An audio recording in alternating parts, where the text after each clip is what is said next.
call this workshop session meeting of the San Marcos City Council to order. The time is 3:09. We apologies, we had some difficulties getting started. Ms. Cordova, would you please call the roll? Mr. Prather? Mr. Scott? Ms. Garza? Here. Mr. Gonzalez? Mayor Houston? Here. Mr. Gleason? Here. Mr. Mendoza? Here. We have a quorum present. All right. It is now time for our citizen comment time period. We welcome speakers at work sessions and regular meetings. There is a sign-up process that you can find online. You may speak once during citizen comment time period and may not yield time to others. If you speak now about a public hearing topic, we ask that you not repeat the exact same comments again during the public hearing on the same topic. You'll have 3 minutes to speak when you state your name. A timer is displayed on the screen. You will start in the green and the countdown begins. When you have 20 seconds left, that timer will be in the yellow, and when the timer is red, your time to speak is up. There'll be a bell that will ring that's automated. Our first speaker this evening, or this afternoon, is Tom Goins. If you'd like to go ahead and make your way to the podium.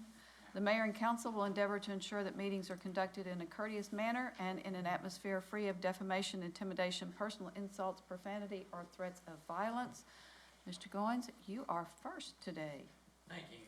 My name is Tom Goins, and I want to first of all say I appreciate the last time I was at your council, you talked about having consistency between your ordinances and the ordinances of surrounding towns. In New Braunfels and in Martindale, of course, they have single-use container bans.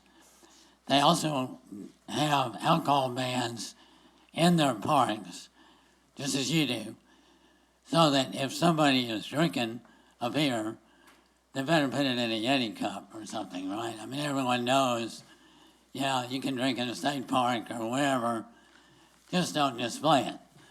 So I think there's a lot of consistency there. And also in Martindale and in New Braunfels and San Marcos, you can drink beer in the river, just not in the park. So there's consistency.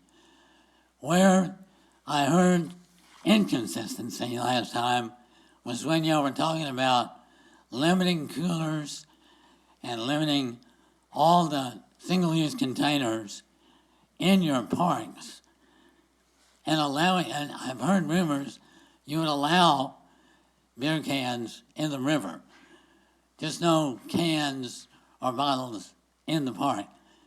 And in both New Braunfels and in Martindale, they don't have a limit on cooler size in their parks. They limit it in the river, primarily because their takeout is tight, so they only allow small coolers. So realize you don't have to limit coolers in your parks. You don't have to limit plastic knives and forks and paper plates in your park. The key is keep the stuff out of the river, especially beer cans. That's our problem. I know John Tomates turned it around, but I think he's confusing the alcohol ban with the can ban. I mean, can bans in New Braunfels and Martindale both say no single-use containers in the river, but they're allowed in the park. And I thought I'd better say that now because I don't think I'll have a chance to say it again, but have consistency between the three communities. I think it's a great idea. And thank you for considering this. Thank you. Thank you. Our next speaker is Lisa Marie Capoletta, who joins us online. Good evening. My name is Lisa Marie Capoletta. I live here in San Marcos, and they call me LMC. If there was a nuclear attack, would you be more worried about some kid shooting off an air pistol? No, it's a shame that the can banners don't see that the proverbial nuclear war is about to hit the river with the downtown plan number 2, with apartment complexes spewing sewage and runoff right into the river, and that's disappointing they're not engaged. I want to read from my taxes. The city of San Marcos was 1,109 $90.50. Meanwhile, the San Marcos ISD was $1,957.52. They're pretty much neck and neck. So when you guys go through your campaign and you lie to the public to say that the city budget does not impact our property taxes, you are lying to the public. I also want to read the data from the piece of property that I bought because our city planners are so hell-bent on dense development. The city of San Marcos, $504. San Marcos CISD, $829. Why did the city staff not compare other cities when they did salary comparisons and compare tax rates of our property taxes as well as the income level of the working poor, La Raza, and Anglos like me and African Americans in this community? We know they cheated on the Dunbar Heritage Plan when it came to the economic breakdown. We know that the data was out of date. The public is struggling with increased car insurance that just hit our pocketbooks. Flood insurance has increased, food, gas, cutting of hours, and loss of small businesses. And any limited the income they have is not going to small businesses downtown. Now, if you were a captain of a ship and you were on limited income, would you spend your money on a gold leaf sail and buy Le Creuset pots and pans to get the water out of the boat? Or would you invest in a bilge pump to cycle the water out of the boat? You don't want the boat to sink. That's why you buy a good bilge pump and you don't focus so much on having a bling bling sail. This city administration likes to focus on the bling bling. Your prime directive during the budget cycle is to keep the public safe with good police, equipment, and training. Fire department with ladders and man and women power and training, and to stop development and stop funding the fluff. I did a little bit of research and I noticed that on a scale of 100, we are rated number 8 of US cities. That is how bad the crime is in this community, and I could send you the link if you want to see it. Additionally, if we have an individual, and I think it's Jane, on the board for the tax appraisal district, can you please explain to me why we are one of the last cities to get our taxes in the mail? I had to pull the property taxes from my Hispanic neighbors who don't have access to a computer, nor do they know how to use it, and print it out for them because they just got it last week. You guys need to put the budget under control. Thank you for your time, and God bless San Marcos. I'm going to make just one correction. I am on the appraisal district board, but it's the Hays County Tax Assessor Collector that is responsible for the bills. Just a fact. Our next item, which is a little different from usual, is going to be an executive session. Ms. Cordova, will you read item 1, please? The City Council will convene an executive session pursuant to the following section of the Texas Government Code, Section 551.071, consultation with attorney to receive legal advice regarding the proposed restriction of a single-use container in city parks and rivers. Okay, I'm looking for a motion to go into executive session. So moved. Second. Motion by Mr. Gleason, seconded by Mr. Mendoza. Ms. Cordova, would you call for a vote for us, please? Mr. Scott? Ms. Garza? Aye. Mayor Houston? Aye. Mr. Gonzalez? Mr. Gleason? Aye. Mr. Mendoza? Aye. The motion passed with 3 absent. 4 in favor. 4 in favor. Okay, then we will go into executive session at 3:18.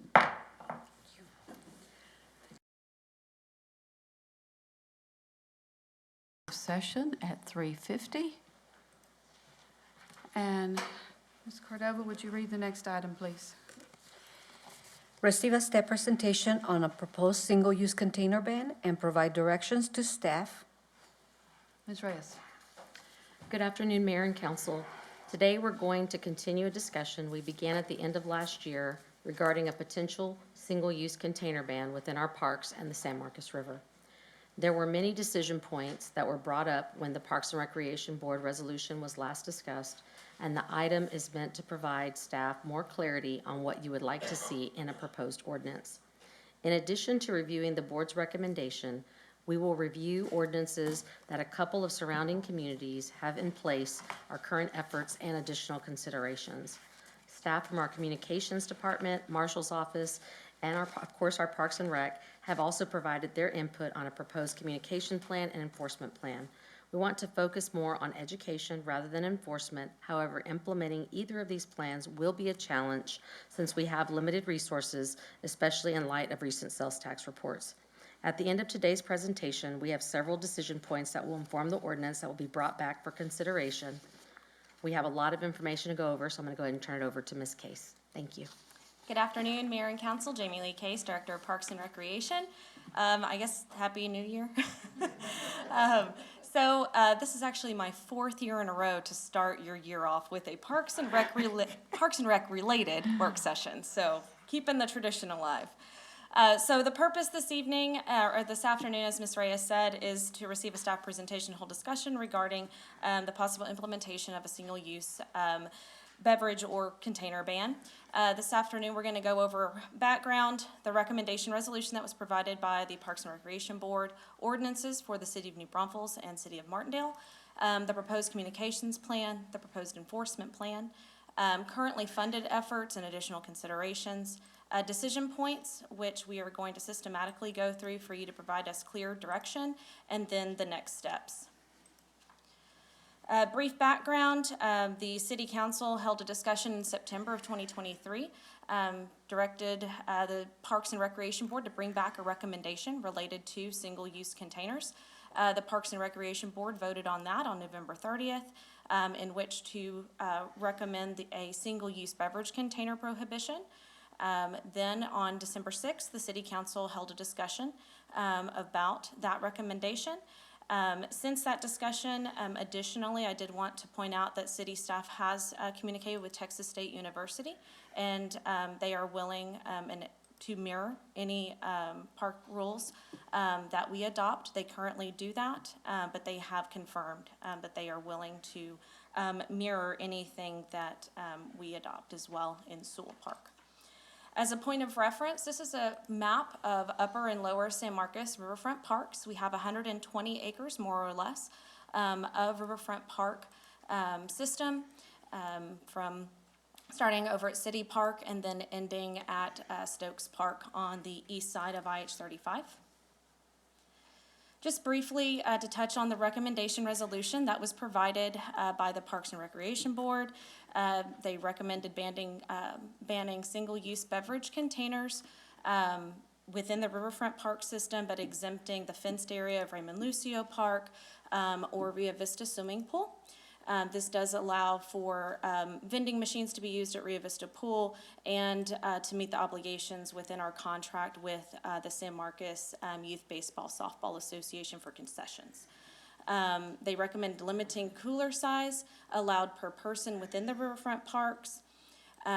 They recommended to adopt a specific enforcement plan and vote on ongoing funding source in the annual budget. They recommended that the single-use beverage container ban be in the riverfront parks only be adopted or become effective after a specific enforcement plan and funding source is adopted. They discouraged the addition of additional signage in the riverfront parks and believed that it was an ineffective strategy to gain voluntary compliance. Then they recognized that the Park Ambassador Program does help educate park patrons within the riverfront parks. They recognize that the city marshals are the only personnel who are professionally trained to address non-compliant riverfront park patrons and have authority to successfully enforce this ban. Would also notate that obviously our San Marcos Police Department does also have authority. They began, I'm going on to New Braunfels. So this is the City of New Braunfels ordinance. It began with the cooler restriction in 2007. And then the single-use container prohibition was actually voted on by the New Braunfels voters in 2011 and became effective in 2012. The referendum approved restrictions, restricted anyone to use, carry, or possess food or beverage or disposable containers on or in the public waters of the Guadalupe River or Comal River, and each person is limited to one cooler. The ordinance defines disposable containers to include but not limited to metal, aluminum cans, glass containers, styrofoam cups and containers, cardboard containers, paper sacks, boxes, paper napkins and towels, plastic containers, and utensils. Additionally, the ordinance restricts anyone to use or carry, possess, or dispose of open container with a volume capacity of 5 fluid ounces. Please imagine what they use for Jell-O shots. That is the sole purpose of the 5 ounces or less, or what I refer to as airplane bottles, the small little liquor bottles that you can buy at the liquor store. Those were prohibited or are prohibited in the public waters of portions of the Guadalupe River, Lake Dunlap, and the Comal River that lie within the city limits. They define an open container means a container that is open, that has been opened, that has a broken seal, or the contents of which are fully or partially removed. This is an example of the signage that you will see when you visit the City of New Braunfels park system. They have very clear delineation between no and yes of what is allowed as a disposable container or reusable container. Moving on to the Martindale ordinance, it does essentially copy-paste over from the City of New Braunfels. They prohibit coolers larger than 16 quarts on the San Marcos River. They prohibited beverages in disposable containers on or in the public waters of the San Marcos River in the city limits, and then also prohibited the open containers with a volume capacity of 5 fluid ounces or less in the public waters of the San Marcos River within the city limits. I'm now going to hand it over to Interim Communications Director Nadine. And I'm so sorry.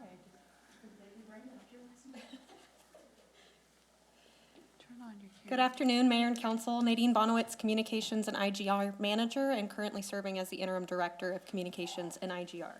The purpose of the next few slides is to provide you all with an overview of what a communications plan for this ordinance could look like. Staff from the communications team, CVB, Parks and Rec, and our DEI coordinator met a couple of weeks ago to begin identifying some strategies for outreach for this ordinance that we can then use to create a more robust communications plan that will include the messaging as well as timelines for implementation of outreach based on direction that you all provide to staff on the ordinance as a whole. The primary goal of outreach strategies developed through the communications plan will be education to the public on rules, boundaries, and awareness of the single-use container ban ordinance.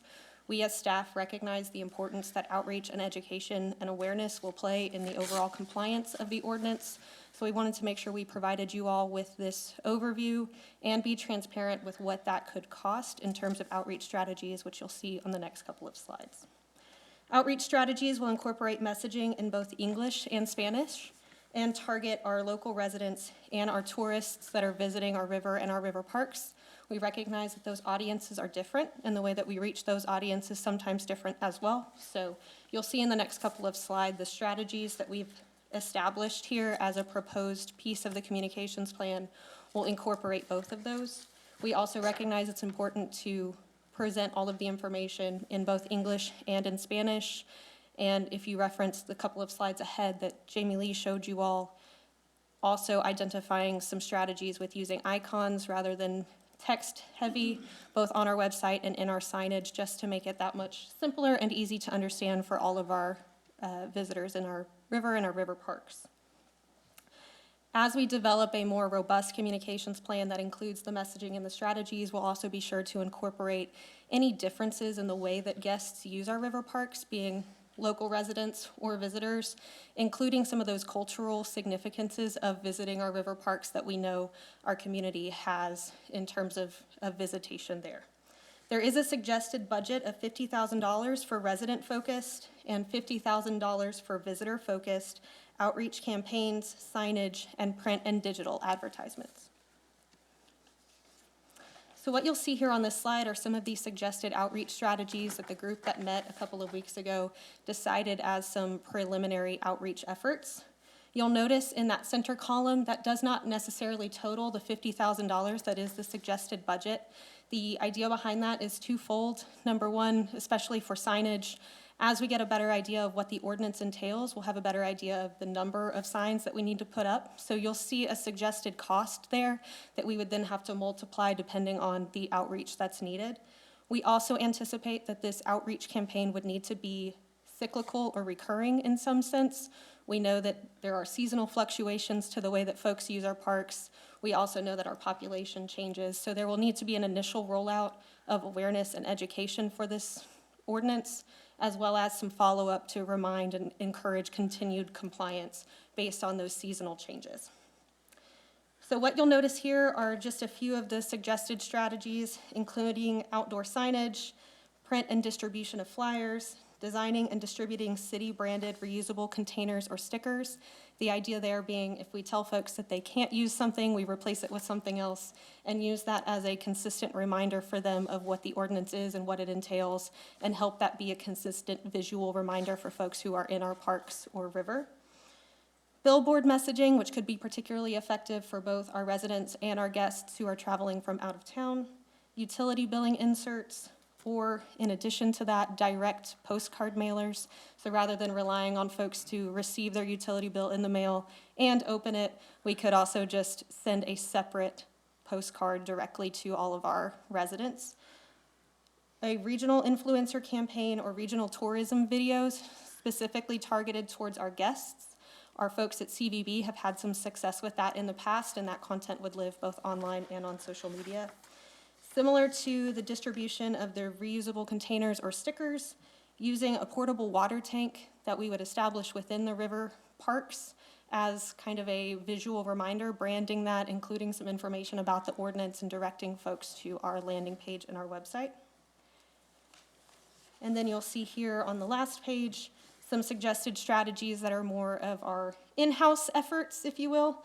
So a website landing page, homepage banner, an FAQ document that kind of consolidates all of this information, again, both in English and Spanish, and graphic heavy to try to emphasize the rules and education of the ordinance itself. Promoting content on our cable channel slates and any educational content we may create for our social media pages. Utilizing some signage that's available to us within San Marcos, including the Activity Center marquee and some temporary street signs that we would place strategically based on the ordinance and the boundaries. Reaching folks directly via newsletters, direct messages to some of our patrons, including the listservs that we have for the Activity Center, and utilizing our Notify Me subscription efforts on our website. Connecting to short-term rental properties via connectivity software, very similar to where we can reach those folks directly and direct them back to resources and the website landing page. Engaging with our media partners, we recognize that that's going to be an important part of this outreach effort, particularly because we know we have folks who come in from out of town, so encouraging them to promote coverage, partnering with them to create some PSAs. Engaging our staff to be kind of trusted messengers as they visit our parks. We know that we have a lot of staff members who tend to visit our river and our river parks, so making sure that we educate ourselves first and then help disperse that message to our family and friends. And then, of course, leveraging the community partnerships with local business organizations and schools that we have in the past. We've been very fortunate that we've had some community partners who have been willing to help us spread messages, and we anticipate that that will be the same here as well, so that way we're reaching as many folks directly as we can. And with that, I'll turn it over for the remainder of the presentation.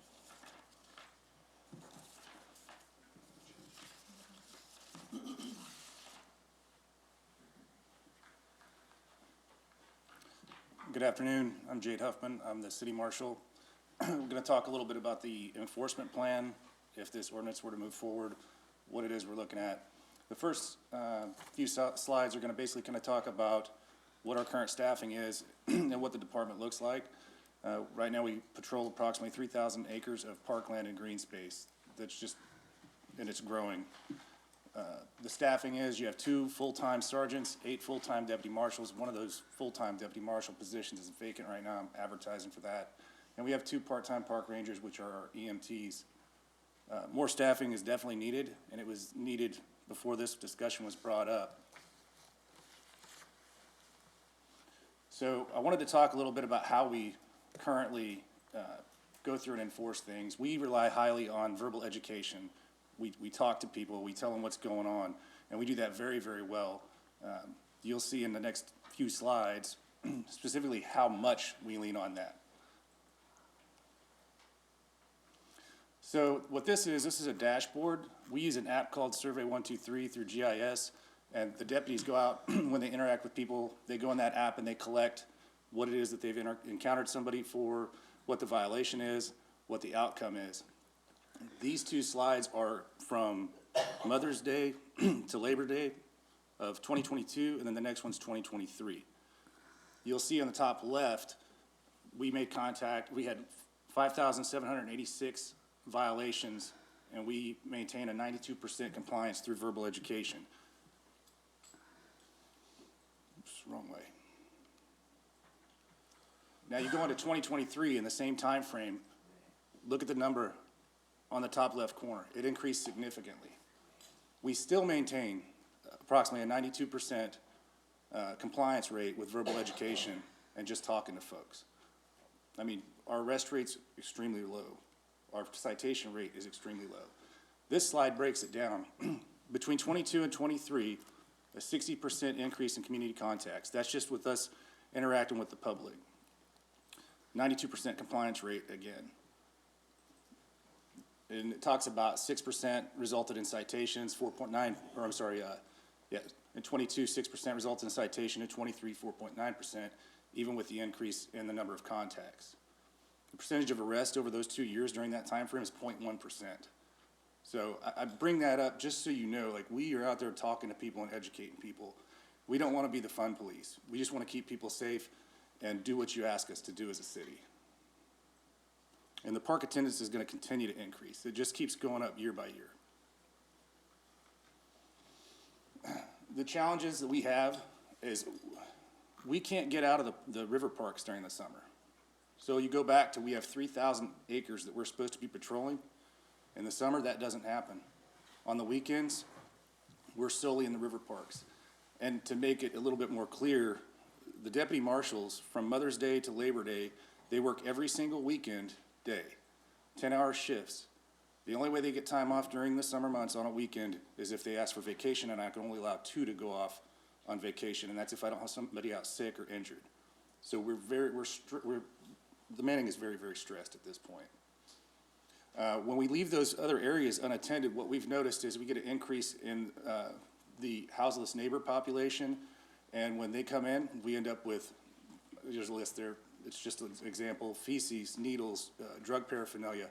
And a lot of times those things are left in areas where they feed into our river, and that becomes a problem. So the fact that we can't be out there to ensure that these places are being patrolled, even just as a deterrent, or to give these people access to, you know, things that can help them out, it compiles on us. We're unable to actively patrol other city facilities during those time frames. Like we're not able to get over to the library or to City Hall or the activity center. And those are areas that we like to do walkthroughs just to kind of as a preventative thing. The limited funding that we have impacts our ability to acquire specialty equipment. There's a lot on this slide, but again, we're understaffed. If the ordinance is put into place, we're gonna need specialized equipment and training and in order to enforce that. And it becomes especially difficult when we don't know, are we gonna be enforcing on the river? Are we gonna be enforcing in the parks? Are we gonna be doing both? The other limitation or problem that we have is there are tons of entrances into the river. And on an average weekend day in the summer, if I'm fully staffed, I've got 9 people working, covering from City Park all the way down to Stokes. And we really don't get down beyond Raymond Lucio because we just don't have the capacity for it. So it impacts us significantly. Another point I want to make is that I'm not going to ask my deputy marshals to go and look into somebody's cooler, okay? There's a constitutional problem with that. Mm-hmm. Now, if somebody willingly says, yeah, you can take a look at my cooler, then we would look. But I bring that up because we don't know what they're going to have in there. If they take that cooler and they're on the river, and then they open it up and they start bringing out single-use beverage containers, now we have a violation. But I can't just have them going in. It wouldn't be the right thing to do. So you have to have probable cause or consent to look into one of those coolers. The all or nothing approach, you got to kind of determine whether you want to try to make like safe zones or areas where they can have these versus not. I go back to my staffing. and the ability for the community to actually understand and not get confused. If you have, these areas where they can have it versus areas that they don't, then I'm gonna have to try to have somebody in those areas, or we're gonna have to try to put park ambassadors in those areas. It stretches us pretty thin, so you gotta decide whether it's gonna be, we're gonna do it all, or we're gonna have zones, and what that's gonna look like and how that's gonna impact staffing. So I wanna talk about the initial expenses of each deputy. So we're talking a lot about staffing, you really need to know what those, the cost is. And this is based off of FY '23. One deputy, initial cost is $153,000, and that includes laptop, software, vehicles, body cameras, uniforms. It takes a lot to do one person, right? And then after that initial cost, it does go down year to year. It goes down, you can see the salary between 54 to 68, and then the vehicle lease is another 17. So it does drop down. That initial cost is higher. I'll go through some of the benefits to increasing the staff, enhanced ability to increase the number of education contacts. It means that there's more of us out there to go out and educate people and prevent those violations from happening and stop that stuff from making it into the river. It gives us a chance to do more effective enforcement when it comes to needing to put citations out there, or if we have to temporarily detain somebody. The greater ability to respond to complaints about the ban, because there'll be more of us. The overall better coverage of all those park systems, like if we've got more bodies and more people, we can spread them out, and it provides better coverage, and it provides more consistent coverage. The thing about it is you don't want one person telling somebody one thing and somebody telling them something else. It needs to be consistent, and it needs to be spread out. Another thing that's not on there is if you have the increased staff, then maybe I get a point where I don't have to have all of my deputies work every single weekend of every summer.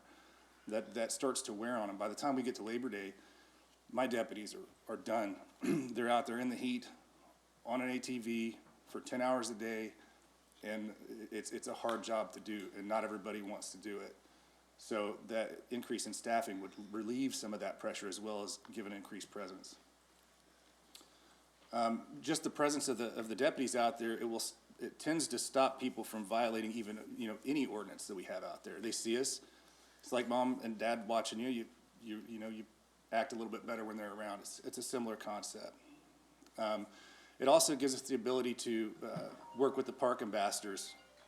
Like a lot of times, park ambassadors will go up and they'll interact with somebody. They ask them to comply with something. Sometimes they don't, and the ambassadors are told to walk on, and then they notify us.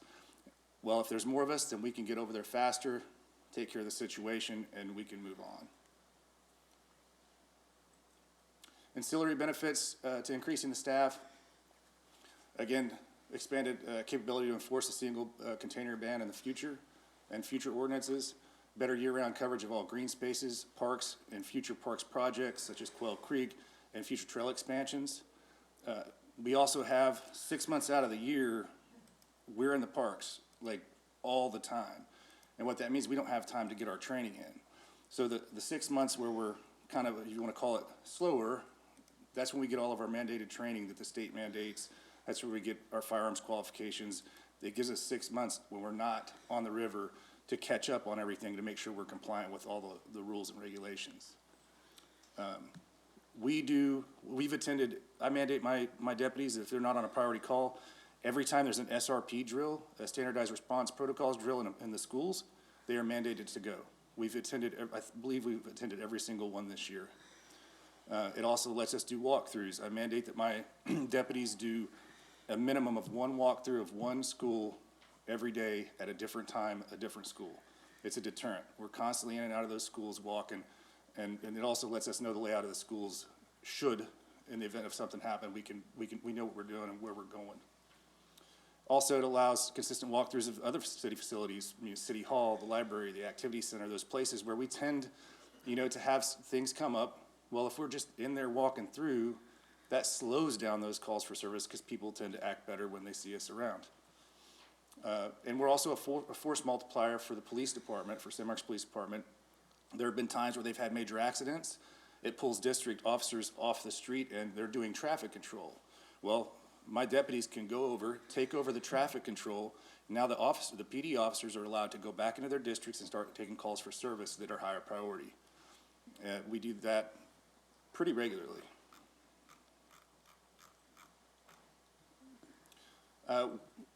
We tend to conduct, I don't know if you've seen, we go out and we conduct traffic enforcement in the school zones in the mornings.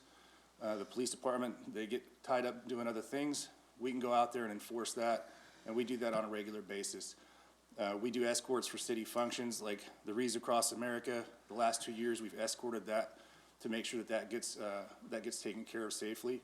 We also do the utility billing cash transfer from city facilities to the bank. We took that off the police department's hands. And the call volume, and I talked about this a little bit earlier, the call volume in the summer, it limits our ability to train in the summer, so we end up having to do it the rest of the year. It also, depending upon the staff level, it could increase it to where we could have 7-day-a-week coverage in our green spaces and park systems, and potentially longer hours where we're there a little bit early in the morning and a little bit later in the evening. Because what we've seen is the citizens tend to kind of know when the deputy marshals are starting to get off of work. And when that happens, then the uptick in chaos goes up, and then the police department ends up having to come in if we're already off duty. And that has to do with the limited number of staffing that I have. This is a org chart. I put this in here just so you could kind of see the structure of it. On the left-hand side, that's what I currently have. On the right-hand side, I had made a request during the budget process and this was all before the talk of this ordinance.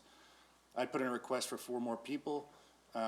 2 of them were put onto consideration at mid-year for mid-year budget, depending upon how things looked.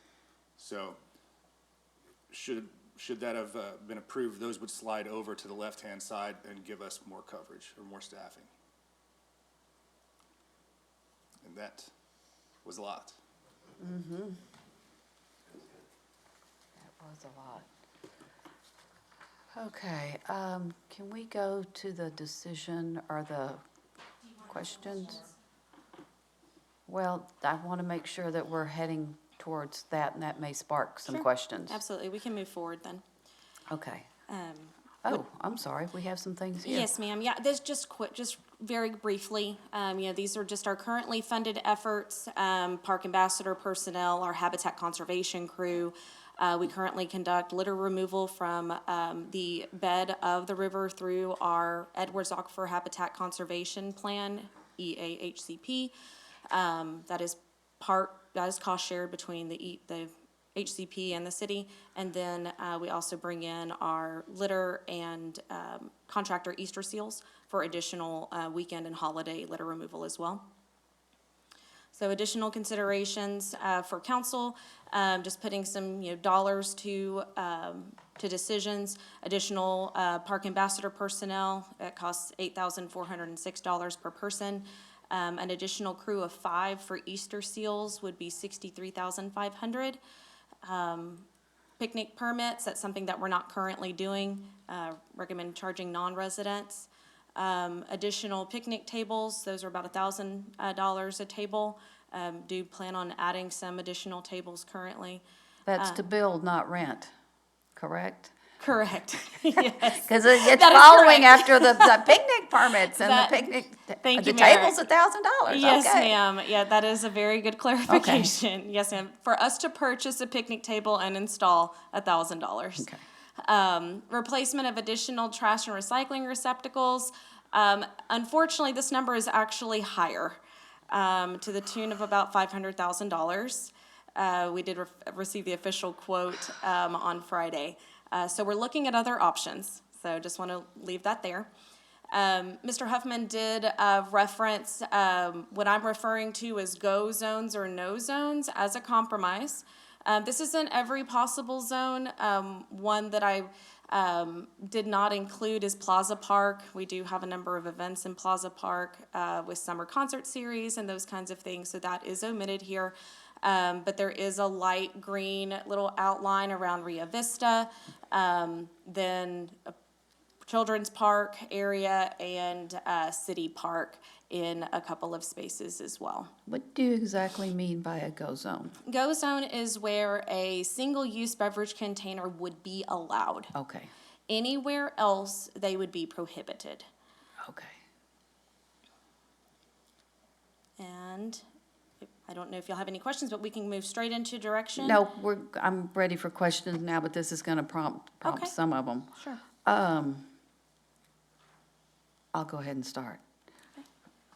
Ms. Reyes and Ms. Moyer, we have talked about previous direction that the council has provided to not promote tubing, et cetera, with our CVB work. And a lot of that was because of litter and behavior.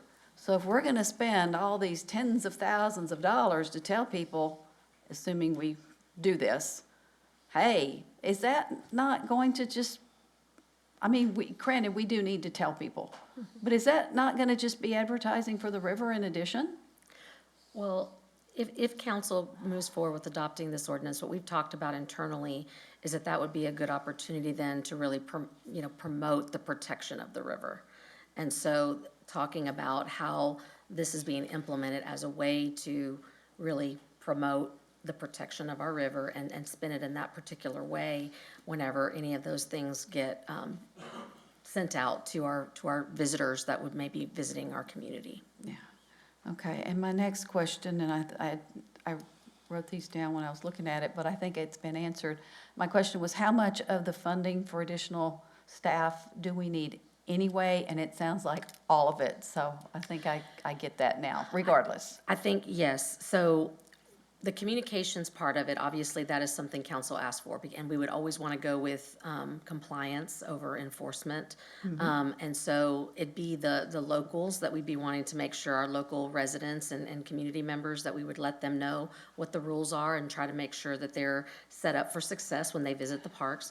Then it would be the visitors. So those things, I feel like we could try to work into our existing resources that we have available to us. It's the enforcement part that's going to be more challenging. Yeah. And right now, with the sales tax the way that it is, there's not going to be any mid-year positions at this point that we're even looking at proposing. So it would be with existing staff, including the ambassadors, that would help with the, providing the information out there. On the outreach plan, it's, we got down to one, it says something about with schools. My question, I didn't see a whole line item for working with the university on the outreach plan. Surely, I mean, I got the part about they're willing to do the same rules.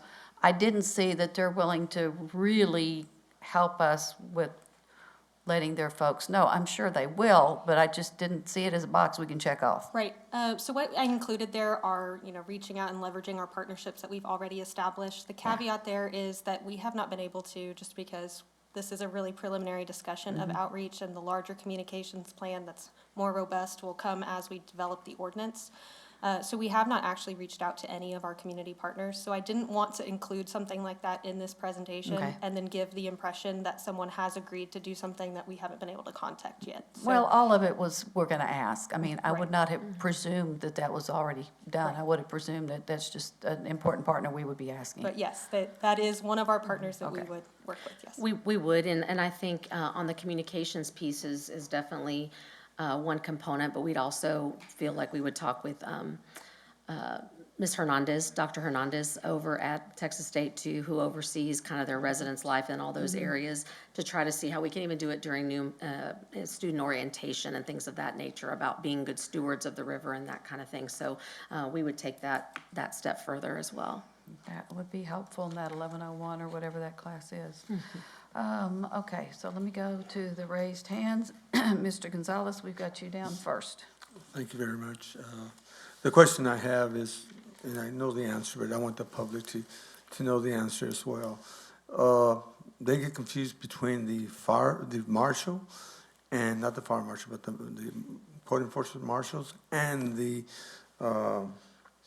park rangers.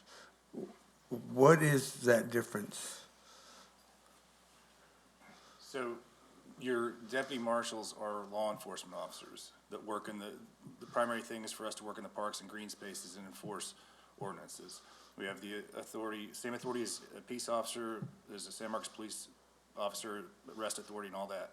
A park ranger, we only have 2 of them, they're part-time and they're emergency medical technicians. They don't have arrest authority, they can write citations for ordinance violations, but that's where their limitation stops. They can provide medical assistance and they can enforce Class C ordinance violations within the park system. Great. Let's say that you do some work, not some work, but you also patrol the schools and you help San Marcos PD quite a bit. Let's say that that responsibility was given back to San Marcos PD. Would you still need this extra personnel?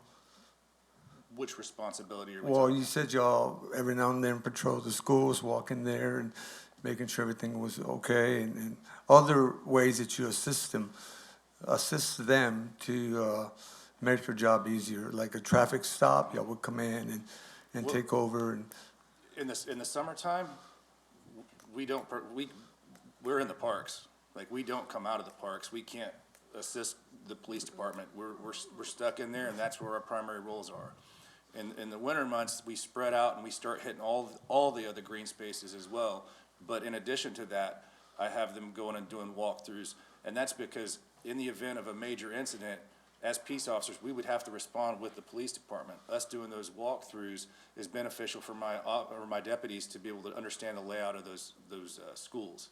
So we can stop doing those walkthroughs, and they already have SROs and they have some school marshals, the school district does. This is just something that we do in addition, and it's only during the winter months when the schools are in session. okay. Does but- that answer? Yeah, well, no, not really. The answer I wanted to get, would you still need those extra officers if you weren't doing those extra? Yes, yes, because, again, if you look at the map and the size, you could estimate it on a Labor Day weekend, there could be 15 to 20,000 people in the park systems on the river, and I've got, 7 to 8 people trying to cover that whole area. It is a very, very difficult thing to do. And should one incident occur where, let's say there happens to be a family violence situation that pop off in the park, that's gonna take 2 to 3 of my people potentially out of the park system, drops me down, to 4 or 5 people covering that entire area. So the staffing is needed because just the sheer volume of people, and that, again, when we're stuck into the park systems in the river, in the summer, we're not able to go out and hit Purgatory and Spring Lake and Ringtail and all these other places that desperately need us to be out there too. And that goes back to my point where we start seeing uprise in the homeless neighbors and them being out in those other areas. Right. Let me ask you, what is the percentage, in your opinion, of residents using our parks and rivers? Because I can go by there. Are you talking about on the weekend? On the, let's say, 4th of July weekend, and then a regular weekend. And the reason I'm saying this, I was born and raised in San Marcos, and I've been up there several times, and I don't recognize a soul from here. I would say it's a very, very low number of San Marcos residents in our parks on holiday weekends and most weekends. It's a lot of people coming in from out of town, a lot of people from out of town. Right, We got those numbers. Okay, yeah. we'll come back to that. Yeah, I was just curious, I was Based on what shocked. we see, it's a lot of non-residents in those time periods. Now, with someone brought up the part of needles and things of that nature in our river, should we let our visitors know the dangers of those objects being in the river? I don't know how long things stay in the needle. AIDS, for an example, if it's alive after a week or a day or whatever. Is that something that we're doing now? Or because if they knew that we had that many needles in our river, as a parent, I want to bring my kids here. I would take them someplace else. I don't know. That might be a communications question. I mean, as far as the marshal's office putting that out, we're not putting that information out. Well, I think that'd be fair for our visitors to know that as well. That can be incorporated into the messaging Right. as we continue to develop the communications plan specifically for this and as a overall safety plan for the parks. I would say, and I can't speak to it, but I know that our neighborhood enhancement folks do a lot of really great work in education pieces about what they collect and the litter that they collect. So it may be a better group to answer that question than maybe we do as an overall communications effort. And I know that the majority of those needles come from the Blanco River, but like you said earlier, it flows into our river. That's all I have. Thank you very much, sir. I appreciate it. But that would be south of town, outside the city limits. But it goes into our river beside. I know, but we're only talking about being in the city limits, right? Yeah, you're right. Yeah. Yeah, but But, not you know, most. Okay, next, Mr. Mendoza. Thank you, Mayor. The question I have here, I'm not sure who should answer it, but how does this affect, or would there be any kind of exemptions made for our music in the park, Sights and Sounds, Pet Fest, these events that are on our riverbanks? How is this going to be incorporated with their events still happening? Sure, I mean, I think that that would go into a couple of different ways. So those events are done through a permit. So they would go through the permit process. The permit would allow them to have single-use containers if that is something the council decides to allow. I think that is something that could be provided or explained further within the ordinance. Obviously, there's also what I kind of mentioned with the go zones and the no zones. The way that I've established those go zones, it would not negatively impact those events because they would already be allowed. Thank you. Yes, sir. Ms. Garza? Oh, wait a minute, Mr. Stapp. Thank you, Mayor. Chase Stapp, Assistant City Manager. I wanted to go back to Councilmember Gonzalez's question about deployment of the marshals and, could we do with less of them if they didn't do some of these extra activities? I think it's an important question. It's a good question. And we anticipated it's one that you all would struggle with. That's why we had those two slides differentiating their duties. So it's important to understand, we try to staff the marshal's office for the busiest time of the year that they experience and not the slowest, because that's where the demand really lies. And what's unique about them as compared to the police department is that their workload looks very different when you compare summer to winter. So if we staff them to where they can adequately do their jobs in the summer, they do have more free time in the winter. So we want to then use them in a way that's most beneficial to the city and our residents. That's why they can do some of those extra things in the wintertime. That's what I figured. Well, thank you very much. You're welcome, That helped quite a bit. Ms. Garza? Thank you, Mayor. I appreciate Mr. Gonzalez's clarifying questions because I was a bit confused. I started questioning if I misunderstood the work session posting. It seemed as if I was sitting in on a persuasive presentation specifically for an increase in the marshal's budget. Instead of, given that I didn't hear much about the other asks we had last time, which was a breakdown and understanding of what it would cost us in education, implementation, and how that would look generally. The presentation kind of leaves a little bit to be desired because I would like to see, what, and also for the benefit of the public, holistically, if we're going to have a breakdown of, what the marshal's workload is, how they can help with this implementation of the Kanban. It would have been helpful to also see that for the Easter Seals and the park ambassadors, right? And I know we've touched on it in the past in piecemeal, but for me, it just made sense to have it all together to contemplate side by side. But I guess my question that leads to is, can staff provide a bit more details and context on the point that the Parks Board made regarding who would be the best suited to provide the education or implementation? I think I kind of missed that one point. Sure, I'll be happy to go back. Bear with me. Might get a little dizzy.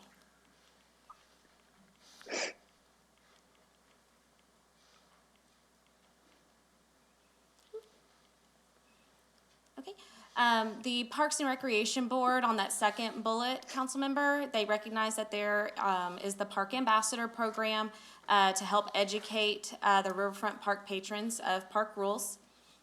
And then their last bullet was recognizing the city marshals as the professionally trained to address non-compliant riverfront park patrons and having the authority to successfully enforce the ban. Okay, thank you. That's helpful. And that was also helpful, parallel to Mr. Gonzalez's clarifying question about like who are the park rangers and da da da da da. So that makes more sense to me. I guess my second ask is when we talk about this again, if it's possible to have kind of like some info snacks, just digestible things. Anytime we talk about education generally or who's going to implement it, like the same energy and information for the other folks, right? So the park, what is it? Educator of kids, people. And then the Easter seals, I think that would be helpful. Just so somebody tunes in and, you know, isn't super knowledgeable, they can kind of see it all, that we're contemplating all of it holistically, right? I think that would be helpful. Yes, ma'am. That makes sense. The only thing that I will also talk about is that, and we talked about this internally, is that, you know, that is what the Parks Board resolution recommendation said. That's not necessarily fact, because our police department is also able to do that. So but they're not the ones that, they don't have the capacity necessarily, you know, to patrol our parks. And so just wanted to make sure that clarification was there, because our police department would be trained to do this. They just don't have the staff capacity to do it, and it's the marshal's primary responsibility to patrol the parks. I took that one to mean we've got the ambassadors, but they can't enforce. All they can do is talk to folks and advise them. So I thought it was on that. Okay, Mr. Gleason? I'm sorry. Oh, wait a minute, My I'm sorry. last- Ms. Garza, continue. I'm looking at the hands raised list wrong, my bad. Sorry. I'm sorry. My last question, I'm so sorry, Mr. Gleason, is, but yes, park ambassadors cannot enforce, they do the educate, right? And then, but the park rangers can give citations. The only difference between the park rangers and the marshals is that they cannot arrest. Is that correct? Yes, ma'am. And who manages like the park rangers? Like who do they belong to? City Marshal Huffman, who was just presenting. Oh, gotcha. Is there like a price difference between like the park rangers and the park marshals, or is it kind of like the same thing? They're also cops, or I guess they're not also cops then, if they can't arrest. No, the park rangers, there are only two of them. They are part-time employees, so their capacity to work is limited, and they're emergency medical technicians. They only have Love that. they only have the authority to write citations and enforce ordinance based off of an ordinance that gives them that authority. Whereas Oh, that's really cool. the deputy marshals, they do have the authority to arrest should they need to, but they can write the citations, and they can also enforce state law, whereas your park rangers can only do Class C ordinance violations. So, that's helpful to give you information. an example, let's say that there was a fight that broke out. Okay, your park rangers aren't going to be able to handle that in the same way that a deputy marshal could. Gotcha. Marshal Hoffman, we talk about the differences in the uniforms as well. You might- Yeah, so your deputy marshals are gonna be in a blue uniform, and your park rangers are gonna be in a green uniform. Gotcha. Yeah, I mean, I appreciate the extra context and like all the other stuff that they do, but I think just for the sake of, we're talking about what is necessary for the implementation of this can ban, if it is to pass, I feel like it would have made sense to me also to see like, just for the price comparison of it all, given that ideally we're not going to be arresting people for can ban stuff, how much would it be more cost effective to then have park rangers instead of marshals? If the conversation is about what is necessary to implement the can ban, unless I'm missing something and there's like research and literature and data and experience out there that says that can ban interactions lead up to arrests, which I don't think is what anybody has said, right? Yeah, I don't have the numbers to break down for you in front of me right now. Okay, speaking of numbers, the question was raised earlier about local and visitors. And y'all have included that in a presentation or something similar. Do y'all have that to answer Mr. Gonzalez's question? I can go ahead and Oh, answer it.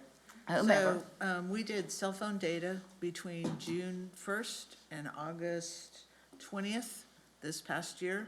And what we found as the riverfront parks, 26% were residents and the remainder were visitors.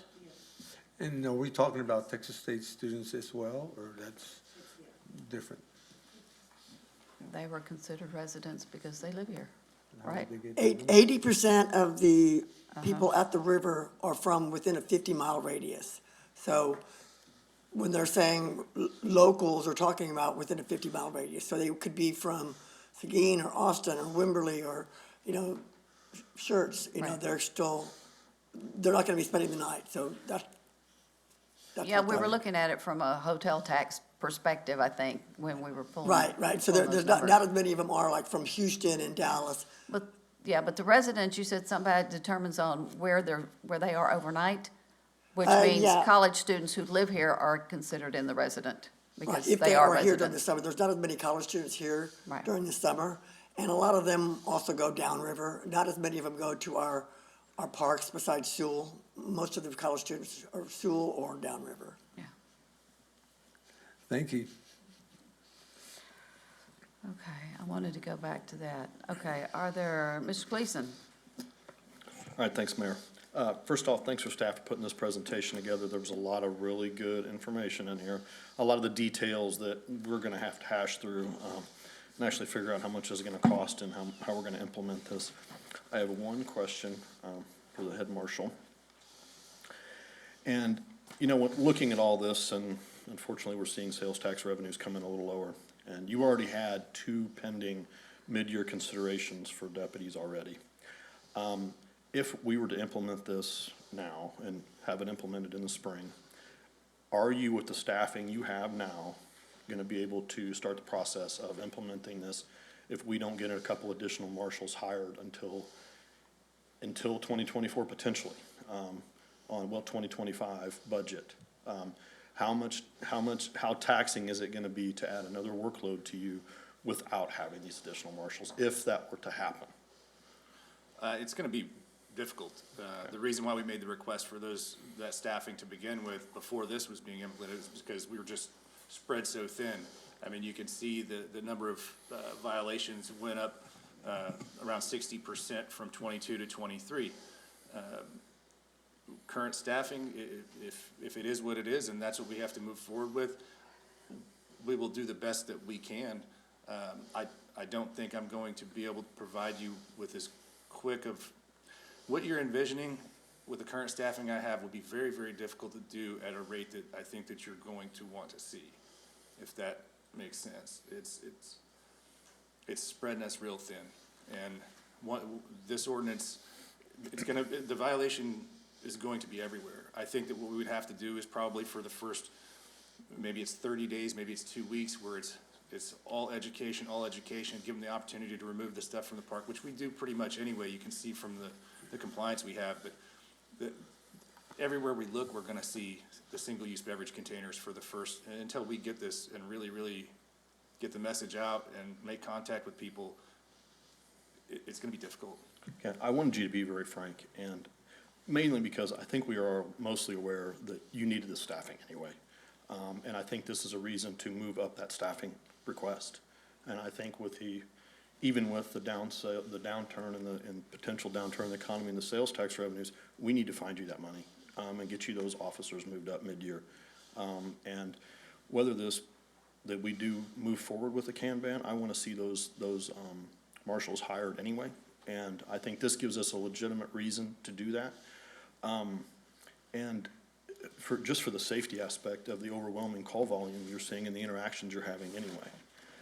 The one other question I had for staff also was, one thing we didn't talk about here was the potential for paid parking and how that might impact budgetarily what we would have for some additional funding for this. So currently, the council's direction is to implement paid parking in City Park only. Staff is working through that process. We recently did meet with the Parking Advisory Board, got their final blessing on parking implementation plan. So now we need to go forth and acquire said equipment. So that is where we are within the process. But that is, could those revenues be utilized to supplement? Sure, they could, as the council directs. Okay, and I don't remember off the top of my head, what was the timeline for implementation for the paid parking? I think we're waiting on equipment as. Yes, sir, that is correct. So going through the procurement process currently, the implementation plan would be to roll it out during a non-summer month, so during the fall or winter, so that we had some time to beta test, and kind of work through some kinks before busy season started. The last thing you want is to throw it into a parking lot and it be a busy season and it kind of go awry. It's just been discussed in the community about using those funds for that, and if I remembered correctly, that we were not probably gonna see that implementation until potentially fall time. That's correct. And that would not help us for this year budgetarily. That's correct. But I wanted to clear that up for the community, because I have gotten some questions about it. Sure. So I think that's all I have for now. Can I add something to that? Sure. For some clarity? This is not for our residents, am I correct? That is correct. Residents are free of charge. Thank you. Yeah, no, that's a good clarification for that. Good This- to always throw that in when we're talking about Yeah, paid yeah, parking yeah, in yeah. the parks. That the paid parking would be paid for by out of city residents, and that would help fund a lot, some of this Yes, sir. potentially. Okay. Correct. Councilmember Gleason, if I could add something, one of the reasons why Ms. Case proposed the picnic tables and other areas and a fee for non-residents for picnics is both the Parks Department and our destination services always receive inquiries from the public about wanting to reserve a picnic area. And many times, the concept is wanting to encourage people to move away from the river. And being able to call ahead, reserve, and pay for a site where you know there's a table, there's some trees, you can have a family event, that all can be a revenue source that we're not currently collecting. Again, the data from 2023, 26% residents, they don't pay a permit, they can still reserve it, they don't pay a fee. You're an out-of-town guest, you want to reserve a spot, there's a fee for it. It helps us pay for the tables, it helps to go for enforcement, it helps to go for additional litter collection. All those things need to be considered. Ms. Case presented to you the volume of litter that we collected in our parks, and what you're talking about will help that, but we also need to be proactively having some resources to keep all that going. And who manages to make sure that the people who are at the table are the ones who reserved it and paid for it? Does that fall on our ambassadors? That is what I would be envisioning, ma'am. Yes. And I think I stated publicly, the last time we discussed this, I would be very open to that. You know, a lot of people, when they go to the river, they're not all using the river. They're using the tennis courts, they're using the picnic tables, they're doing other things, and to potentially capture some revenue off of that to help pay for public safety. Look, they don't want their car broken into while they're parked over there, right? So I'm really open to that, of ways to generate some additional revenue to help this out budgetarily for Well, this it year. Sounds like it's already in the works, so I need to go to Mr. Scott. Mr. Scott, if you'll turn on your camera. Mr. Scott, I see your hand up, but I don't see that you joined us with audio. I'll come back to you. Ms. Garza has her hand up also. Can you hear me? Yes. I guess my last question is there a way that we can get the numbers that compare what it would cost to have marshals versus park rangers? I think that would be interesting to see, just because we're all talking about considerations on saving money. I think our neighbors would also appreciate that. And then that's my last question. I might have to hop off here in a second, but I wanted to ask that before I did. So, Ms. Garza, we can certainly get you the cost comparison of what it costs us to employ a part-time park ranger versus a full-time deputy marshal. I do want to say that years ago, we staffed the city marshal's department with primarily part-time employees, and that became a real challenge to manage. They all had full-time jobs elsewhere, and so the ability to get them scheduled adequately was challenging. The ability to make sure they maintained their annual required training was challenging, and so it's definitely not a model that we had planned on going back to. But yes, we will certainly get you those comparison numbers. Okay, council, we've still got several items in this work session, so I'm going to go through the questions that we are asked. To determine, this says, do we want to proceed looking at a single-use beverage container prohibition? Is it safe for me to say yes, we're still heading down that path? Okay. Beverage only, correct? For clarity. Yes, what's up there? Okay, just wanted to make sure. I think I'll be able to do this. Item 2, where do we want to enforce the prohibition?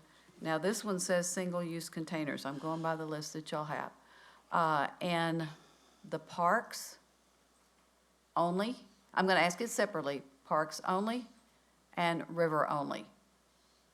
So which, I need responses from whoever wants to go first. Mayor, I'll go first on this one. Okay, that's okay. I definitely want the river. I am open to the go, no-go potentially. I could see some for functions at Rio Vista Park or at the Children's Park that isn't necessarily fenced off. I'm gonna be open to that. And Could you clarify that? Are you, okay, we're talking in the parks now. river for sure. On the river is, yes? Yes. Okay, I mean, I would love to see the whole riverfront park, but I'm gonna be open to my colleagues' suggestions about potentially go, no-go. I kinda like that. That was kinda where I was at the beginning of this. River for sure, riverfront, potentially all, but, and go, no-go potentially. okay. I'd be open for those discussions. Oh, go ahead, you go ahead, Mr. Gonzalez. I'm all. Everywhere? Yes, ma'am. Because I was for everywhere to begin with, and then, what Ms. Case said at the last time, if you're talking about, birthday party, cake, plastic forks, I'm thinking of kids with juice boxes. What I'm thinking about is where there's adequate trash cans, and how much trash is in the parks and areas near trash cans that people are just, I'm sorry, I'm gonna say it, being slobs and not putting things in the trash can as they should. I think a lot of this probably blows away off of a table. But that's where, that's kind of what I'm using, is there a trash can nearby? Do we want to let people be able to do some, we know people want to come eat in the park, and you got to at least have something to put sandwiches in. We may not have them cooking a full course, 7-course meal there with all the, Well, and my wife made a great point. They had brought several field trips to San Marcos, Ocarina Springs, done some other things, and they ended up at the Children's Park for lunch. They typically do. That's why we recommended beverage only and not all containers, is because we do have school districts from all around the state that come. We'd have a very challenging time to let them know that they can't bring their sack lunch. so is item 2, it says single-use containers. That It is a doesn't say typo, so it beverage. would be a beverage. It should be beverage. Should be beverage, yes, All ma'am. right, then Should be that's where, beverage. that's a whole different ballgame. Yes, ma'am. My apologies. Okay, that's okay, because I thought that's why you're making the point on the first one being beverage, because this one wasn't. Correct, Okay. yes. Yeah, I want them to be able to bring their sandwiches and. Well, and that's why I brought up the Ziploc Children's bag. Park, right? Like, you could definitely have certain areas where that the school districts could set up, and they're gonna schedule with you anyway, probably. No, they coordinate. don't. They don't? No. Yeah. Oh, my goodness. They should. Okay, we got lots of stuff I to know. do. So, Mr. Gonzalez, does my clarification here make a difference to you, sir? Yes, it does. Okay. Mayor, and like you always do, you bring good points up. Okay. So would you be more in line of where Mr. Gleason was going with the go zones? Yeah, I'll be okay. So Going river with and what go y'all are zones? proposing? Yeah. Okay, but still yes on the, yes, prohibit on the river, And most of the parks. Yeah, and most of the parks. and most of parks, okay. Because that's where I'm landing. Mr. Mendoza, and then I'll come to you, Definitely. Ms. Garza. I'm definitely on the river and portions of the parks, but most of the park, but not all of it. So perhaps going with the go zones? Yes, ma'am. Maybe a modified go zone, perhaps. And that's where I am also. Ms. Garza? Thank you, Mayor. For right now, I'm gonna say the river. I think for me to make an educated decision, I have to talk to my neighbors more a little bit now that I have more information from earlier for the other parts. But for Share River right now, and the rest is upon conversation with my constituents. Okay, and I'd love to hear from Mr. Scott, but he doesn't have audio on, so we can't hear from him. But we do have 5 of us that are together on River, and then, The go-no zone. The Going- go zone and no zone. right, and it may be that the go zone changes, but I like that concept. Sure. Because that's easy to tell people. Okay, cooler sizes. Do we want to restrict cooler size per person, and what size? I did not see that there is a size recommendation from the Parks Board. They just said restrict it. That is correct. And Martindale and New Braunfels do way different things. And I'm looking at this going, how much cooler do you need per person? My goodness. Right, and I guess another clarifying question to add on to this is, would that be in the river or within the riverfront parks? I'm gonna ask, because- I'm asking that on everything. Yes, ma'am. Because that does make a difference. My concern with this is that's one more thing to enforce. And I'm kind of wondering if all the other things that we're doing will effectively make this happen without us having to tell people, is what I'm hoping for. But I do need to ask the question, what about restricting this cooler size? And we're gonna have to come up with a size if we're gonna say we're gonna restrict it. This is We one- may determine, we'll have to make all these decisions tonight. Yeah, yeah. I do like the idea of staying potentially consistent with the other 2 cities. I buy coolers for certain events sometimes.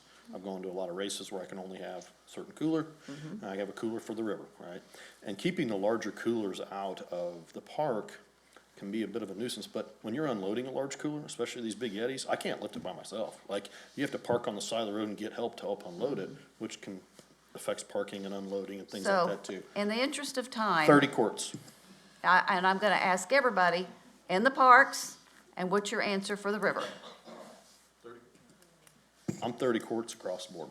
For both, Make it okay. easy. So it's a yes and a 30. I got it. Okay, next one. I'll go ahead and go, Mayor. I am definitely for it on the river. I'm gonna say no on the parks right now, but I'd like to keep it at 30 quarts.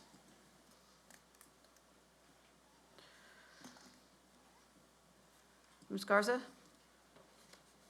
No, on anything. I think the math isn't mathing and it doesn't make sense. So it's a no for me Okay, anywhere, yeah. thank you. Mr. Gonzalez?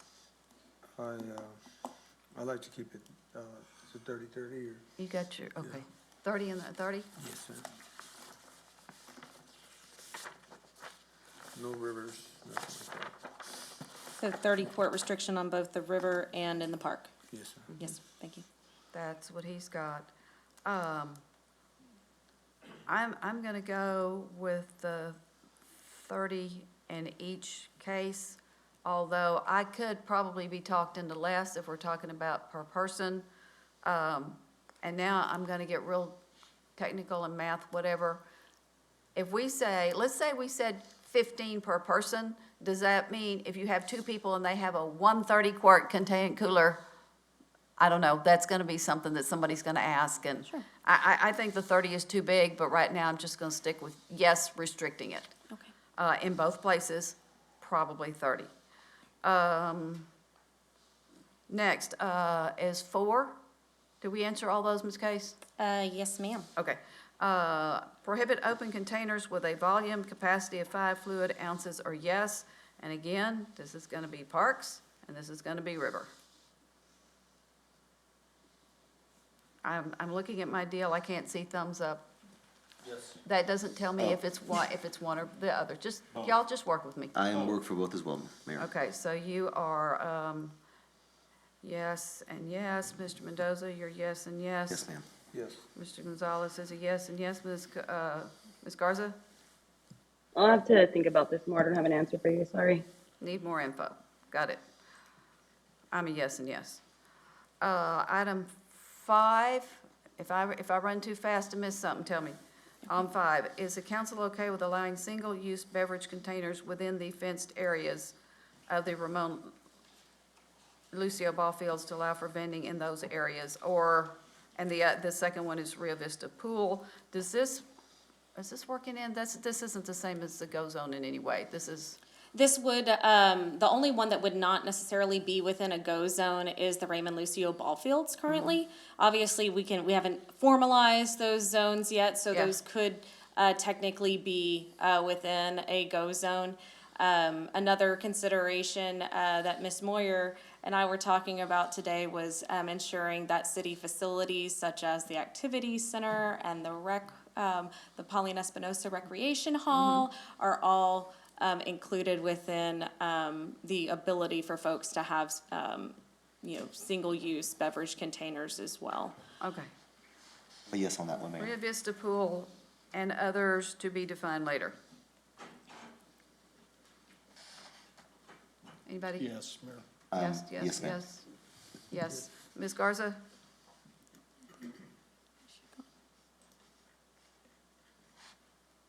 She said she had to sign off and go do something. Item 6, when do we want the new regulations to be effective? Yesterday?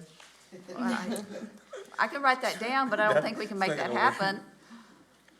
I think the real question is, do we want it for this summer, Correct. starting with the second Sunday in May, which is what it sounds like, or May? Memorial.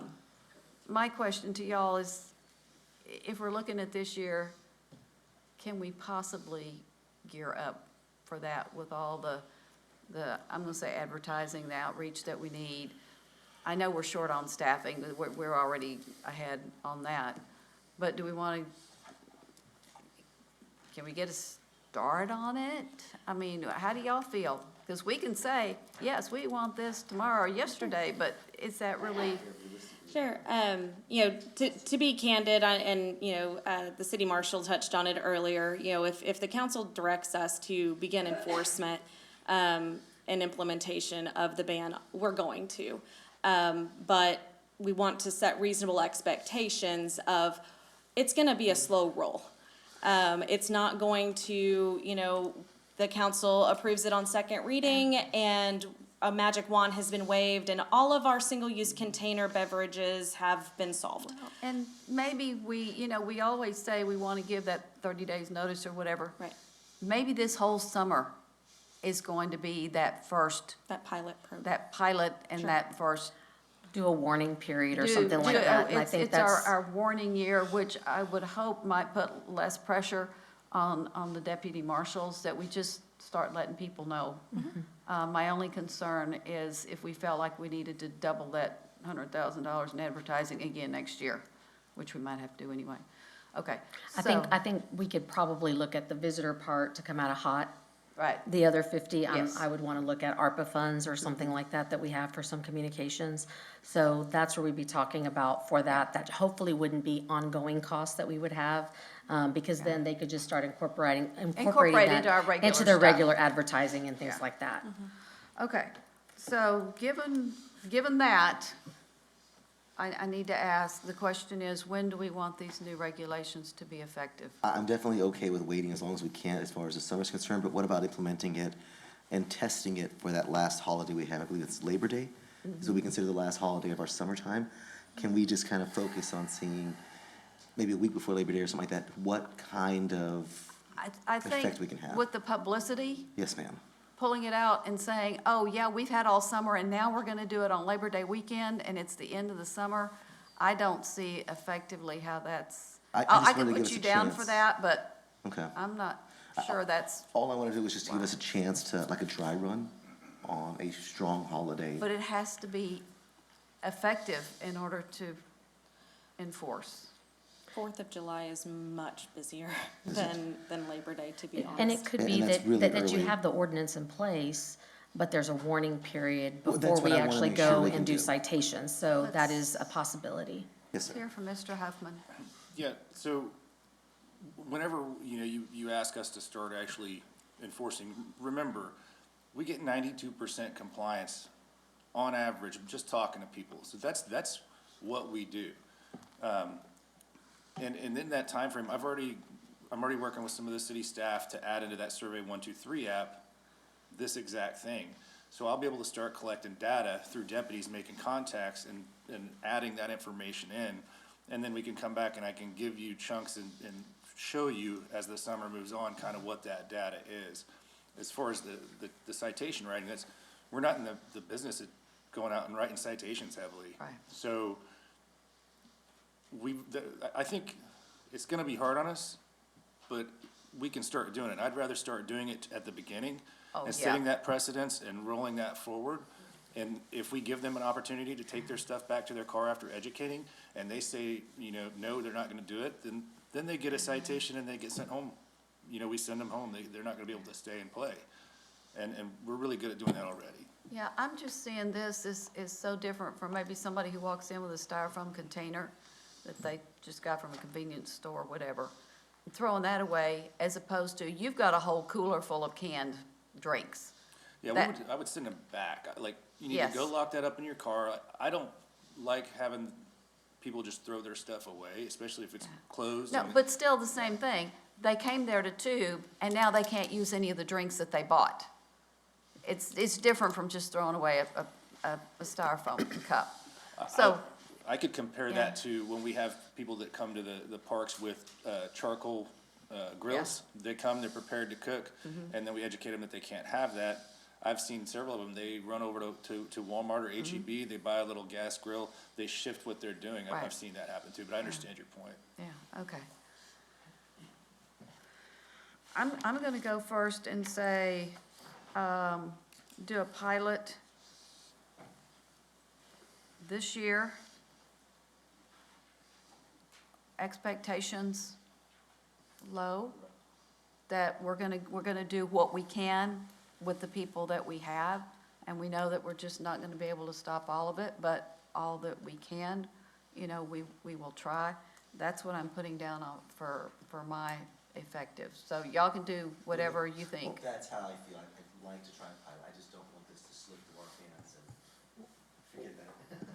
Oh, sorry. We won't forget about it, but Thank you. I'm in agreement with you at the pilot. We do have some not residents, but some visitors that, they just don't come once a year. They're here once a month. How many warnings do you give them if we go through a pilot program now? I would hate to give them another warning. it's not that we're not, it's that we don't have enough people to go out and address everything, so my expectations are low, that we're not gonna keep all the cans out of the river. Right. But we're gonna keep some out, and if we can keep some out, that's great. I'm gonna let Marshall Huffman determine on how many times somebody gets a citation, because you're right, people do come gets a warning without a citation. I'm gonna leave that up to y'all. Okay. It's your discretion then. So you are at, that's still, I'm not saying don't ever do a citation in this pilot year, just Okay. that we're gonna ramp it up. Okay, yeah, then I'm gonna trust their judgment. They see people, every month here, and they do the same thing. Yeah. I see the pilot that Mayor's proposing is more of, we're not gonna ramp up necessarily staffing levels or whatever, but we are going to ramp up communication to make sure that the communication's getting out to visitors and to our local community members. And then, of course, the marshal's office and the park ambassadors will work on the compliance aspect. When we say it's a pilot, then what we'll do is at the end of the season, we'll come back to you and report on how it went, how it didn't go, all those kinds of things. What may be some things that we can use to strengthen maybe, next year, and talk about those things. Also what council's heard, during that time frame, and anything that we need to refine or make better for next time. I got a couple things, Mayor. I was coming to you next, and then I'll come to Ms. Garza. All right, thanks. Look, I don't like us using the word pilot. I want this to be put in place, and, if we want to rescind it, that's fine. I think using the word pilot is going to somewhat send out the wrong connotation. Oh, I'm not, I know, but that's just us, for us. even us discussing it, it's going to get quoted in a paper somewhere. So that's Warning my only little period. bit of concern with it.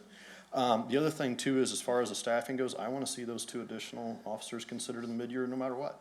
They already need to be done anyway, and if we have to dip into rainy day funds for that, I don't care. They're already overworked. We're asking them to do more, If we need to do that for 6 months to get them additional couple officers, I think it's our responsibility to do that, and we need to do it anyway. And that's my 2 cents on that, is that I want to be careful of actually calling it a pilot. I would like to see it maybe May 1st. And if we want to put a window in there of, hey, 90 days of no tickets or something like that, I am completely open to that. I wouldn't tell anybody we're not gonna do No, I know, tickets but for any if we period want of to talk time. about soft implementation is what we're calling a pilot, right? Right. Like, I might be open to that, or suggestions from the marshal's office, but that's the only real consideration. I'd like to see it be May 1st. We're very, upfront with the education side of this is gonna be in effect. And that whatever staffing they need, we need to give it to them. They need it anyway. I never see anyone out of purgatory. And there's no way they can get out there, and we need additional. So we won't call it a pilot, but we're saying we want to start this summer, and we're just gonna ramp up as We we would go. have an education Yeah, phase. yeah. Right. And look, and I It's understand. like we do everything, but Correct. it's Yeah. usually 30 days, Right. and maybe it's gonna be a It's little just setting the longer tone for this. here. I need to go to Ms. Garza and get her input. Ms. Garza? I think she's left us for a little while. Okay, all right. So we're talking about this one. Item 7, hold a public hearing at the first reading of the ordinance. Does having a public hearing, that means we have to put it in the newspaper and do all that stuff? No, ma'am, this would not, the posting of the agenda item would serve as notice unless directed to do something more. What would be the effective difference in public hearing and people seeing that we're gonna talk about it and they're coming down to citizen comment anyway? It's just an option that I wanted to provide, hearing some of the council comments regarding wanting to receive feedback, which obviously your citizen comment period does accommodate that. Yeah. I'm all in for one public hearing. I think that's perfectly appropriate, and it does give people a chance, if they don't make citizen comment, if they're here for the discussion of it, and have a formal presentation and have a formal hearing. Okay, so I have you as a yes. I am also a yes on the Others? public hearing at this, ma'am. I'm a yes as well, Mayor. Okay. Yeah, I wanted to do something like that. I just wanted to look at what the effective part. There was something in the, I've got one more thing that I added. There was something in the parks recommendation that says no more signage, no additional signage about this. Correct. I don't get that. I Sure. can see maybe not 50 new signs that say Right. whatever, but 1 or 2 at least this year and incorporated into the existing signage. I think since this is new and different and really very clear, I think just saying, well, they don't comply with the rest of it, so let's not do this one. I'm having a hard time with that one. Sure, I think that the sole purpose was not creating sign pollution. I get that. We have added new signs, so we did hold off on installing the new little circular sign that I was talking about, the symbols, little graphic to things. allow for this to kind of shake out so that we can replace a glass bottle with the single-use container, beverage container symbol of, whatever that's gonna look like. I'm looking over it. I don't know what We that have is. to figure that out, but, Okay. but anywho, so those signs, we're not adding additional signage. We will add the additional language, in both English and Spanish, as we've mentioned. Our current signs that are within the parks do allow us to add or delete, various rules. So we have the capability of adding those on there as well. And we can Yeah. also additionally attach onto the sides of those big signs so that it's more visible I for think this assistance. first year, we need to let people know, because if Yeah. it's just part of what's already there. Right. And it's not hey, this is a new rule and the really emphasis. Yeah. I think that people are gonna say, I didn't know. That's the same sign you always have or whatever. Mm-hmm. So I think if we don't do something pretty big and bold at certain entrances, that, I think it's gonna cause more work for the marshals. Because if people see that sign and go, uh-oh, they will self-correct before they even get into the park. Sure. And maybe Some we can will. look at doing something temporary, Ms. Case, so, Yes. for the first year, and then something that can be taken down, after that. I like the idea of just adding on to the The sign that we existing have. I sign, think that maybe will there's a make it more little bold. something that's just a temporary thing that we could Correct. take off. So are y'all good with that? Yeah, I think we need something. We need to let people know. Okay. And if I might, Mayor, and obviously this is something that we can shake out more clearly during your first reading, but you've mentioned an effective date specific of May 1st. I know that was. One person did, Mark yeah, did. Correct. I guess if we had some additional clarity on, not just for the ordinance, but for also our marketing and education materials, providing that date certain does help give folks. Okay, then let me ask. June 1st. June 1st? No, because you don't want to, after Memorial Day Well, weekend. let's do Memorial Day, because what is Memorial Day this year? It's the last weekend in Sat- May. Yeah, but, so, let's do I Memorial think Day. the May one. I think May 1, from a professional side, just because if we all of a sudden roll it out on Memorial Day, Yeah, yeah. it's a little chaotic, so. That was my first instinct. I'm just worried about only So having, May one, are 100 y'all good days. with May one? yeah. We're good with May one. Okay. Are there any remaining issues you need information from us? You, Ms. I Bonowitz, don't think so. Marshall Huffman? You guys? Anybody? This is not the last time we're going to talk about this. No, ma'am. Okay. So just some quick next steps. Adoption of the ordinance, development of the formal communications plan, which, Nadine has already touched on, approval of the funding for implementation, hiring, training, additional improvements completed, and then enforcement. Okay, and so we'll get a report back from Ms. Reyes, who's going to let us know about hiring additional people mid-year, if that even becomes a possibility, or is that's a hard no? We know that at this point. I would highly recommend not making that decision in a vacuum. Y'all got your visioning workshop coming up. There's going to be a lot of needs. I really need y'all to weigh that out among other needs that are requested and prioritize that. Your public safety staffing plan is going to be at a halt as well. So basically, this would we're put going this to in do front of this that. we've got vision and we've got budget policy coming Yes, up. ma'am. So I we'll would- look I at would- it then. I would ask that y'all really look at it at that particular time and can provide That's what we'll direction. do. At the same time, we're asking you don't spend no money. Yep. Part job, yeah. Remember Yes. that. Remember, we keep telling them to spend more money. When it comes to tax time, we go, oh, no, stop. So we got Well, and to I- start I'm being willing to- some I'm consistent willing to here. wait to see what December sales tax revenues look like, too. The only Okay. thing I will say with that, Mr. Gleason, is that even if December sales tax looks better, we still aren't at a comfort level of knowing is that gonna be just a very, And we'll or is- have, we'll so have those more conversations later, please, Mr. Gleason, because we've still got some stuff that we need to do after this. So, if we're done with this, then, Ms. Cordova, would you read item 3, please, The for city executive session? The city council will convene in executive session pursuant to the following section of the Texas Government Code.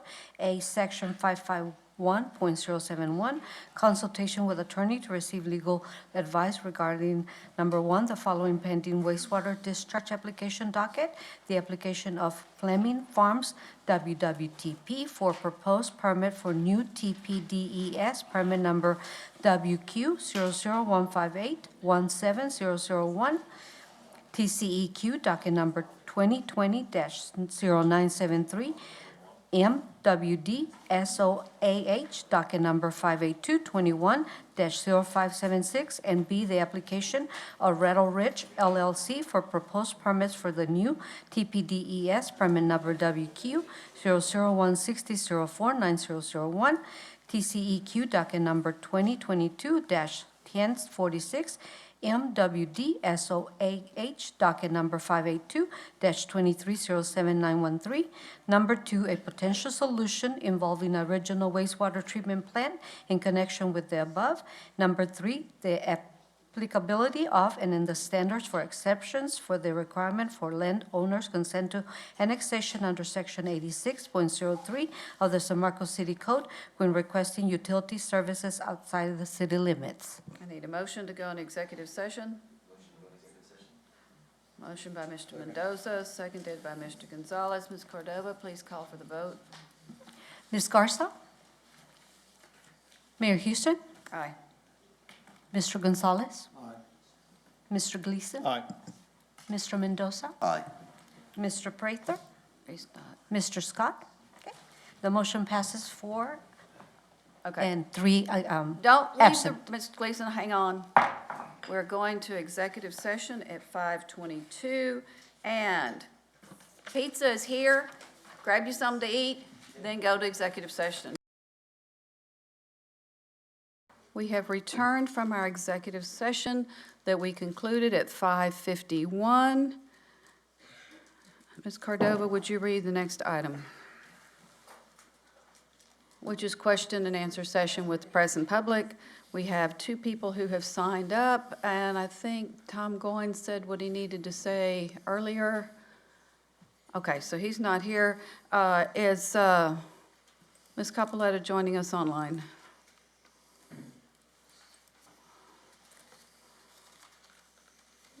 Ms. Cordova, is Ms. Capoletta joining us online? She ain't there. I don't see her online, Mayor. Okay, in that particular case, I will take a motion and a second to adjourn So our moved. work session. Got you down, Mr. Gleason, followed by Mr. Gonzalez. Ms. Cordova, if you will call for a vote on adjournment of our work session. Okay. Mayor Houston? I'm a yes. Mr. Gonzalez? Yes. Mr. Gleason? Aye. Mr. Mendoza? Aye. Mr. Prather? Mr. Scott? And Ms. Garza. We have 4 and 3 absent. Okay, so we will conclude this meeting at 5:52, which gives our control